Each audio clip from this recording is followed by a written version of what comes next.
السلام عليكم ورحمة الله وبركاته. الحمد لله الذي أنزل السكينة في قلوب المؤمنين. أشهد أن لا إله إلا الله وحده لا شريك له، وأشهد أن سيدنا ونبينا محمدا عبده ورسوله وصفيه من خلقه وحبيبه، بلغ الرسالة وأدى الأمانة ونصح الأمة، وكشف الله به الغمة، وجاهد في سبيل الله حتى أتاه اليقين. صلوات ربي وسلامه عليك يا سيدي يا رسول الله. اللهم صل على سيدنا محمد الفاتح لما أغلق والخاتم لما سبق، ناصر الحق بالحق والهادي إلى صراطك، وبمحمد صلى الله عليه وسلم نبيا ورسولا. أما بعد. Kita memuji Allah dengan mengucapkan Alhamdulillah Rabbil Alamin. Dengan izin Allah, kita duduk di majlis yang mulia ini. Kita berdoa kepada Allah, mudah-mudahan selama kita duduk di majlis ini, Allah ampuni dosa kita, Allah terima amal ibadah kita, dan Allah jauhkan kita dari bala dan wabak. Amin ya Rabbal Alamin. Salawat dan salam ke Nabi yang agung, Nabi yang mulia, Sayyidina Rasulullah Muhammad sallallahu alaihi wasallam. Allahumma salli wa sallim ala Sayyidina Muhammadin wa ala alihi wa sahbihi ajma'in. Baik, bab lanjutan kajian kitab Muwatta Imam Malik rahimahullahu taala, bab ma jaa fi rak'atil fajr. Bab tentang 2 rakaat fajar. Nah, 2 rakaat fajar ni 2 rakaat sebelum subuhkah? Sebelum azan subuhkah, atau 2 rakaat setelah azan subuh tapi sebelum melaksanakan salat subuh. Nah, ni rakaatil fajr. Ada orang bilang 2 rakaat fajar tu sebelum waktu subuh. Maksudnya belum azan lagi, belum azan, belum masuk waktu subuh, dia salat 2 rakaat. Nah, tu namanya salat sunat fajar kata mereka. Ada yang mengatakan yang 2 rakaat fajar tu ba'da azan subuh.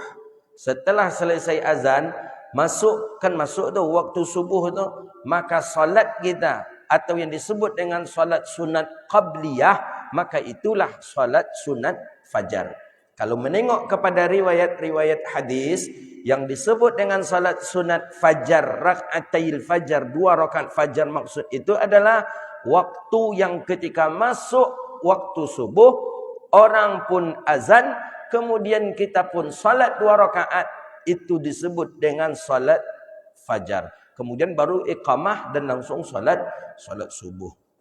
Qala Bismillahirrahmanirrahim. Haddatsana Malik An-Nafi' an Abdullah bin Umar anna Hafsata zawjun Nabiy sallallahu alaihi wasallam akhbarathu anna Rasulullah sallallahu alaihi wasallam kana iza sakatal muadzin 'anil adhani lis salati subh shalla rak'ataini khafifataini qabla an tuqimas salah.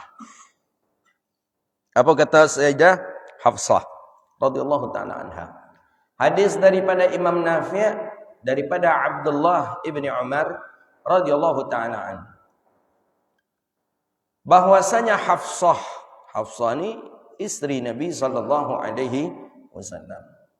Ada Hafsah, ada Sayyidatuna Aisyah, ada Sayyidatuna Saudah, kemudian ada Sayyidatuna Khadijah al-Kubra. Jadi yang dinikahi pertama kali Khadijah oleh Nabi. Setelah itu Saudah, setelah itu Aisyah, setelah itu Hafsah. Hafsah yang keempat dinikahi Nabi. Yang kelima istri Nabi Ummu Salamah. Itu dinikahi Nabi yang kelima. Qala, apa kata Hafsah? Hafsah ni anak siapa? Anaknya Umar ibn al-Khattab. Hafsah anak Umar. Anak Umar ibn Khattab yang pernah diceraikan oleh Nabi SAW. Nabi menceraikan Hafsah. Hafsah cerai hidup, bukan cerai mati. Cerai hidup, diceraikan Nabi SAW. Ada apa? Bukan berarti Hafsah ni perempuan tak baik. Tak boleh kita memandang seperti itu. Karena bagaimanapun nisaun Nabi, ya, ummahatul mukminin. Isteri-isteri baginda Nabi itu dijuluki dengan ummahatil mukminin, ibunya orang mukmin. Jadi walaupun Hafsah diceraikan oleh Nabi, apakah Hafsah ini perempuan tak baik? Tak, radhiyallahu taala anha. Hafsah perempuan yang iffah, perempuan yang dijaga. Maka sependapat kita Ahlus Sunnah wal Jamaah, seluruh isteri-isteri Nabi itu ummahatil mukminin, ibunya orang-orang mukmin. Nah, di antaranya adalah Hafsah. Ya, ada cekcok dengan baginda Nabi, ada sesuatu yang Nabi tidak inginkan, ada sesuatu yang mungkin permasalahan rumah tangga, wallahu a'lam. Tapi pada intinya Nabi menceraikan isteri-isteri Nabi bukan berarti itu kita dibolehkan memandang hina kepada isteri-isteri yang pernah diceraikan Nabi, tidak. Ya, kadangkala itu ada skenarionya Allah. Skenarionya Allah untuk kita nanti ketika kita melakukan perceraian, macam mana caranya? Iddahnya seperti apa? Kemudian berapa jumlah bilangan talaknya? Ya, jadi skenario Allah untuk kita. Sama dengan Nabi tertidur. Nabi tertidur ketika salat subuh, ya, bukan berarti Nabi lalain, bukan. Itu Allah yang menyengaja Nabi itu salah seperti itu. Ya, Allah menyengaja skenarionya Allah untuk Nabi kita. Karena kalau tertidur kita nanti macam mana pula caranya? Tengok Nabi kita pernah tertidur. Ya, Bilwadiyah, Nabi balik dari perang, Nabi singgah di sebuah lembah. Nabi istirahat. Nabi katakan ke Bilal, Bilal, kata Rasulullah, nanti waktu solat masuk. Ni memang tak beberapa lama waktu itu tu, waktu solat akan masuk. Ya, adalah kalau kita ukurkan ke jam kita hari ini sekitar 1 jam 2 jam lah. Ya Rasulullah, bangun ya. Ya, jangan tidur. Tak ya Rasulullah. Ya, tidur. Nabi pun tidur, dengan sahabat yang lain pun Nabi tidur. Tidur dengan pulas. Sayyidina Bilal ibni Abi Rabah menyandarlah ke kendaraannya, menyandar ke kudanya. Kuda yang sedang tidur pula menyandar macam itu, hilang. Terlalu Sayyidina Bilal ibni Abi Rabah sampai terbit matahari. Saking terbit, bukan sekadar terbit saja, sampai panasnya matahari tadi menghangatkan pipinya Rasulullah SAW. Kira-kira jam berapa ini? Kalau jam 7 belum terlampau panas sekali matahari, berarti dah jauh lewat waktu subuh ini. Kemudian setelah itu barulah terbangun baginda Nabi SAW. Apa Nabi katakan kepada sahabat? Apakah taubat aja lah awak, tidak usah awak solat balik? Ada tak itu riwayat hadis kalau memang boleh taubat meninggalkan solat? Qadha. Nabi jelaskan solat seperti bagaimana kita solat. Ya, solat balik, ulang solat, qadha solat. Itu dalil qadha. Bisa saja Nabi menyampaikan ke sahabat, alah lanjut aja perjalanan yang tadi itu, taubat aja lah gitu. Nah, Nabi pun mengajarkan untuk mengqadha salat. Nah, itu salah satu di antara dalil. Jadi skenario Allah membuat baginda Nabi SAW tertidur. Wa qala anna Hafsah, apa kata Hafsah? Hafsah mengkhabarkan, apa khabar Hafsah? Anna Rasulullah sallallahu alaihi wasallam, Nabi sallallahu alaihi wasallam, iza sakatal muazzin, apabila muazzin diam. Maksud muazzin diam ni, muazzin telah berhenti, muazzin telah selesai melaksanakan azannya. La ilaha illallah, kan la ilaha illallah di ujungnya. Hayya 'alal falah, hayya 'alal falah, Allahu akbar, Allahu akbar, la ilaha illallah. Muazzin telah selesai daripada azannya. Semuazzin telah berhenti dia daripada azannya. Apa kata Sayyidatuna Hafsah? Lissalati subhi, azan untuk salat subuh pun dah selesai dikumandangkan oleh si muazzin. Shalla rak'ataini khafifataini qabla an tuqimus shalah. Maka salat Nabi sallallahu alaihi wasallam rak'ataini, 2 rakaat, khafifataini yang ringkas keduanya. Jadi Nabi itu ringkas salat qabliyah subuhnya, salat fajarnya, qabla an tuqimus shalah, sebelum bahawa didirikan salat, sebelum iqamah. Belum iqamah, Nabi dah salat. Nah, itu yang disebut dengan salat sunat fajar. Jadi, apa itu salat sunat fajar? Salat sunat yang dilakukan sebelum salat fardu subuh dilakukan. Tapi setelah masuk waktu. Dah masuk waktu azan, setelah azan, salat 2 rakaat. Itu namanya salat sunat fajar. Setelah itu, iqamah untuk melaksanakan salat subuh. Nah, begitu. Bisalah anil adbal yajib. Ini dan salah satu di antara dalil kata syarih, la yastaghalu bis salati indal adhani bal yajibul adhan aula thumma yusalli rak'atayil fajr. Ini dalil bahawa tidak pernah Nabi melakukan salat ketika azan berkumandang, bal yajib, akan tetapi Nabi menjawabnya lebih utama. Jadi kalau ada orang azan, jangan salat kita. Tapi kalau ketika kita salat orang azan, lanjutkan salat kita. Nah, makanya Nabi SAW kata Sayyidina Hafsah, apa kata Sayyidatuna Hafsah, iza sakatal muazzin, berarti Nabi ini dah standby. Sebelum azan Nabi dah standby juga. Dah biasa. Ketika azan Nabi tunggu dulu sampai dah selesai azan baru Nabi solat. Nah, ni. Makanya di sini disebutkan menjawab azan itu lebih utama daripada 2 rakaat solat. Maka kalau ada orang ni, ada Ustaz Salafi saya dengar kata dia, ya, tak apa-apa kata dia. Salat aja kata dia. Jangan tunggu azan telah selesai dulu baru kalian solat katanya. Nanti tertinggal kata dia. Tertinggal dengan salat berjamaahnya. Tidak, tetap disunnahkan kita menunggu orang setelah selesai azan, kemudian setelah itu barulah kita salat. Maka di sini disebutkan bal yajibul adzan.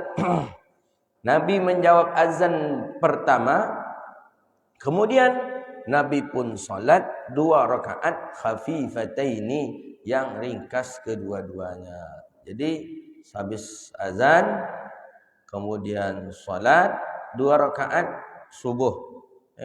Setelah selesai azan, salat 2 rakaat salat sunat qabliyah, setelah itu subuh. Itu dia. Khafifatain, yang ringkas keduanya. Apa maksud ringkas di sini? Ya, Nabi tidak lama, tidak panjang. Yang menurut riwayat Sayyidina Hafsah ni, tak lama Nabi berdiri, tak lama pula Nabi memperpanjang bacaan-bacaannya. Wa hadza sana law jaliyadu khilaf fi salati Nabi. Nah, jadi wal Hanafi lam yunkarul wujudul adzan. Jadi ini salah satu dalil juga dalam mazhabnya Imam Hanafi, bahawa bolehnya azan itu setelah masuk waktu. Kalau belum masuk waktu solat, tak boleh azan. Nah, gitu dia.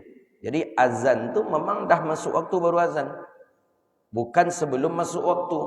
Makanya azan itu kan pengumuman bahawa salat sudah masuk, waktu salat sudah masuk, memberitahu kepada orang bahawa waktu salat. Maka azan tu di dalam waktu, bukan di luar waktu. Nah, gitu. Nah, bagaimana dengan azan Jumat yang 2 kali? Nah, azan Jumat yang 2 kali itu, maka dalam mazhab kita Syafi'i, yang azan Jumat 2 kali, dan begitu juga dalam mazhab Hanafi, itu fi waqtin, itu sudah masuk waktu. Memang ada khilaf kemarin dalam mazhabnya Imam Hanbali, boleh di luar waktu azan pertama, kemudian azan kedua setelah masuk waktu. Tapi mazhab kita Syafi'i mengatakan kedua-duanya dalam waktu. Azan pertama sudah masuk waktu, azan kedua pun juga sudah masuk waktu. Maka untuk mensiasatinya, biasanya pengurus masjid, azan pertama masuk waktu, azan kedua ketika khatib naik mimbar. Nah, azan subuh yang 2 kali itu, yang terhitung itu adalah azannya yang kedua dalam mazhab Imam Hanafi. Dan dalil hadis ini menunjukkan azan yang dipakai itu oleh Sayyidatuna Hafsah itu azan yang kedua. Jadi bukan azan pertama. Kalau azan pertama masih masuk waktu tahajud, masih qiyamul lail, masih boleh kita. Tapi kalau azan yang kedua ni, itu tanda waktu subuh pun sudah masuk. Hadis berikutnya, haddatsana Malik an Yahya ibni Sa'id anna Aisyah Nabi sallallahu alaihi wasallam qalat in kana Rasulullah sallallahu alaihi wasallam yukhaffifu rak'atayil fajr hatta inni la aqulu aqra'ul ummul Qur'an am la aqra'ul Qur'an am la. Ini hadis ni kuat, hadis ni sahih. Hadis ni yang dipakai oleh orang yang solatnya laju-laju itu. Ada orang salat yang Bismillahirrahmanirrahim, amin. Salat 23 rakaat, putih dia 7 minit. Berapa koncang kira-kira dia. Itu memang serba kilat, itu luar biasa. Kalau kita naik kereta api cepat dari Bandung ke Halim itu memang setengah jam sampai di Halim. Setengah jam sampai di Halim. Dari Bandung itu.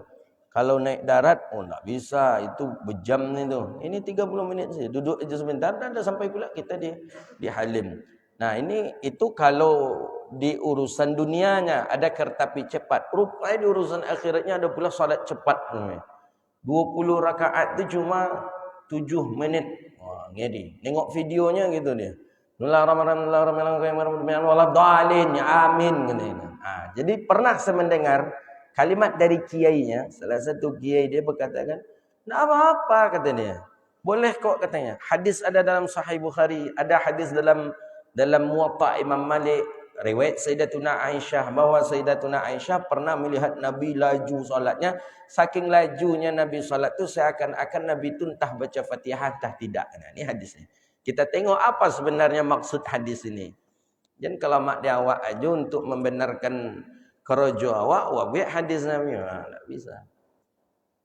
Bahkan Imam Nawawi dalam Majmu' Syarah Muhazzab itu dari Imam Syiradi itu, apabila seorang imam membaca Al-Fatihah binafsin wahid, dengan satu nafas, mulai dari bismillah tadi, ghair maghdubi alaihim sampai waladdallin, tak ada berhenti, tak ada mengambil nafas, cuma satu nafas saja, Imam Nawawi katakan wajib hakim menegakkan hukuman kepada si imam. Imam tu dihukum, ditahzir imam tadi. Wajib bagi si qadhi, si hakim, mahkamah untuk menghukum imam. Begitu dia. Itu tanda apa tu? Tanda tak boleh. Buka dalam majmu' ada itu. Itu Imam Nawawi ya, dalam mazhab kita Asy-Syafi'i rahimahullahu taala. Apalagi kalau jelas seperti itu. Itu bukan Al-Fatihah aja songoknya. Dengan ayat-ayat langsung kena. Bismillahirrahmanirrahim. Amin. Ahad. Ya Allah. Apa sebenarnya yang macam itu? Jangan jadikan Sayyidatuna Aisyah sebagai dalil untuk perbuatan yang tak baik. Jangan jadikan Sayyidatuna Aisyah untuk perkara-perkara yang tak bagus. Nah, tengok apa maksud Sayyidatuna Aisyah. Atau jangan Ziko pernah jadi makmum di situ. Nah, ya memang 20 rakaat 7 minit selesai. 7 menit. Wah, berapa kencang ini. Cik Amin aja yang terdengar. Yang terdengar itu cuma Bismillahirrahmanirrahim. Waladhdallin. Amin. Allahu Akbar. Allahu Akbar. Allahu Akbar. Tak ada indah salat itu, tak ada. Kalau baginda Nabi SAW kita baca dalam khulasah dalam kitab-kitab sirah, Nabi itu memandang Nabi salat itu terbawa kita ingin salat, saking indahnya. Saking indahnya pergerakan Nabi, takbiratul ihramnya, letak tangannya, rukuknya, itu dan menengok Nabi salat itu kita pun terpancing ingin salat. Terpancing ingin salat langsung dan mempraktekkan seperti gerakan yang beliau itu. Begitu saking indahnya Rasulullah sallallahu alaihi wasallam. Tapi kalau lah macam itu ada untuk ada tagak, ada nunggak, itu kan itulah model ayam makan aja lah itu. Ada cotok dan kata, ada cotok dan kata. Tak indah. Sayyidina Rasulullah sallallahu alaihi wasallam indah. Apa katanya? Haddatsana Malik an Yahya ibni Sa'id anna Aisyata zawjat Nabi sallallahu alaihi wasallam qalat. Apa kata Sayyidina? Hadis ni dari Sayyidina Imam Malik mengatakan daripada Yahya bin Sa'id dan bahwasanya Sayyidatuna Aisyah. Imam Malik ke Yahya bin Sa'id, Yahya bin Sa'id ke Sayyidatuna Aisyah. Ini diistilahkan kalau dalam Bukhari itu namanya silsilah zahabiyah namanya. Rantai emas. Kenapa rantai emas? Jarak antara Imam Malik dengan Nabi cuman diperantara oleh dua saja. Satu namanya Yahya bin Sa'id, yang kedua Sayyidatuna Aisyah. Ada yang mengatakan ini sebenarnya jarak antara Imam Malik itu cuma satu saja. Itu oleh Yahya ibni Sa'id. Jadi ada istilahnya dalam hadis itu, dalam sanad itu silsilatuz zahabiyah. Silsilatuz zahabiyah itu silsilah atau riwayat atau rantai emas yang jarak Imam Malik dengan Nabi itu cukup dekat sekali. Kita silsilah zahabiyah dan awak kalah keberapa kurun gitu. Kita ini sudah hidup di 1400 berapa? 1445. Jauh. Kalau istilahnya teh itulah teh jalang awak tu. Ndak teh pakai je lah. Lah jalang lacok berpindah-pindahan. Awalnya ia pakai teh itu je dari golek-golek pakai pindahan ke golek. Masih pakai je lu pindahan ke golek. Pakai je pindahan ke golek. Pakai pindahan. Dah mulai tu. Apalagi di kita gini mungkin air putih aja tinggal lagi. Tak ada tehnya lagi. Tapi jadilah alhamdulillah. Masih bisa kita datang ke masjid, masih bisa kita salat, masih bisa kita menunaikan sunnah dan faraid, fardu kifayah. Ya, kita berharap walaupun iman kita tidak sepakai daripada para sahabat tabi'in, para salafus salih, yang kita pun alhamdulillah dapat mencicipi iman, mencicipi Islam, dan kita hendaknya wafat dalam keadaan iman dan Islam. Amin. Qalat, apa kata Sayyidatuna Aisyah radhiyallahu anha? In kana Rasulullah sallallahu alaihi wasallam yukhaffifa rak'atai. Bahwa sesungguhnya Nabi sallallahu alaihi wasallam meringkaskan rak'atil fajri. Memang Nabi itu, jadi kata Sayyidah Aisyah kalau dengan bahasa terjemah bebasnya, Nabi SAW itu memang meringankan 2 rakaat fajar. Memang sehingga kata Sayyidatuna Aisyah, ini sehingga aku mengatakan laqul aqra bi ummil Quran amla. Ini Nabi ini baca Al-Fatihah atau tidak nih? Nah, itu daripada pandangan Sayyidatuna Aisyah. Kenapa Aisyah memandang seperti itu? Karena saking lajunya Nabi salat. Nah, kita tengok seperti apa laju. Apa laju seakan-akan Nabi tidak membaca Fatihah itu memang Nabi kencang duduk diri apa seperti itu kah salatnya? Nah, apa katanya di sini dalam syarah rahimahullahu taala. Walaysa ma'nahu, bukan maknanya bahwa Sayyidatuna Aisyah itu ragu Nabi baca Fatihah atau tidak. Tak, bukan itu. Ya. Keraguannya itu bukan Nabi baca Fatihah atau tidak. Kalau Nabi baca Fatihah atau tidak, Nabi baca.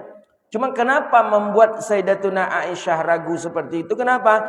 Kana yutilul qira'ah fin nawafil. Biasanya Nabi itu kalau salat sunat panjang bacaannya. Lama berdirinya. Tapi falamma khaffafal qira'ah, tapi ketika salat sunat qabliyah ni, salat sunat fajar ni, bahwa Nabi SAW agak ringkas. Ringkas bukan berarti laju. Nah, itu harus difahami. Maka di sini kan disebutkan yatilul qira'ah. Biasanya Nabi panjang bacaannya. Lama Nabi itu berdiri biasanya. Tapi ini Nabi tidak lama berdiri. Nah, begitu dia maksudnya. Kira-kira lama Nabi berdiri dengan tidak lama berdiri itu tuh jauh nak perbedaannya itu tentu. Lama Nabi berdiri, lamanya Nabi salat nawafil, bayangkan Nabi dalam satu rakaat sunat itu 2 surah Nabi baca. Al-Baqarah Nabi sambung dengan Ali Imran. Kadang Ali Imran dengan An-Nisa. Itu dalam satu rakaat. Panjang atau pendek itu kira-kira? Panjang. Mana pernah kita berimam dengan imam membaca 2 ayat 2 surat Awak aja solat sendiri nak pernah baca surat itu dalam satu rakaat. Ini Nabi satu rakaat. Nah, sekarang Nabi kurang daripada itu. Nah, itu yang disebut dengan ringkas. Bukan berarti laju gitu nih. Maka kata beliau, maka jangan mengira ya, liman za'ama bahawa Nabi SAW tidak membaca Al-Fatihah aslan. Tidak, bukan itu. Tapi Sayyidatuna Aisyah mengira baca Fatihah atau tidak, maksudnya karena kurang dari waktu yang biasanya Nabi melaksanakan solat. Nabi lama biasa berdiri daripada salat sunat. Tapi ketika rakaatil fajar itu Nabi agak menguranginya disebabkan karena khafif, ya, khafif karena meringkaskan daripada salat. Nah, maka oleh karena itu dalil hadis ni tidak bisa kita jadikan sebagai dalil untuk kita salat cepat-cepat, atau kita jadikan ini sebagai dalil Nabi salat tidak membaca Al-Fatihah. Bukan itu maksudnya.